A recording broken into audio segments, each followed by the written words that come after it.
motivatorlar, haqiqatda chala ilm berayotganlar yoki ularni qanday ajratsa bo'ladi? Mana shular haqida bitta fikringlar bo'lsa aytinglar. Qarang, ya'ni ba'zilar bor, prosta o'qiganini aytib bergisi keladi.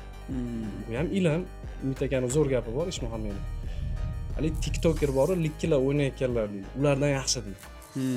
Umid aka juda saviyali inson, bunday qarab turib haqiqatda deganda, ya'ni hozir siz hammaga bu narsani o'zingizni sferangizdan kelib chiqib yomon desangiz ham kimnidir ilmini to'sib qo'yadi. Shunaqa urovindagi insonlar bor, o'shalardan ilm olish kerak. Shu yerda kitobni o'qib, sahnaga chiqib gapirishni biladigan insonlar bor-da. U kitob o'qigan xolos, hech narsa qilmagan.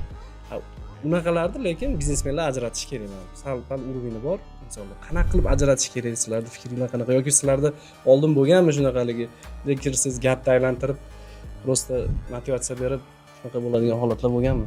Endi men darslarga borganman, faqat haligi forumlarga borganman, endi tekin darsiga borganman to'g'risi, lekin tekin darsida to'g'risi hech narsa bermaydi ekan. Prosta o'zingiz bunda o'qisammi, o'qimasammi degan narsani olib keladigan xolos, lekin pul to'lab o'qimaganman ularni. Endi hozir o'zimdan o'zim biror narsa deb borsam, haqiqatdan undan foydagar odamlar bo'lsa gunohkor bo'lib qolaman men.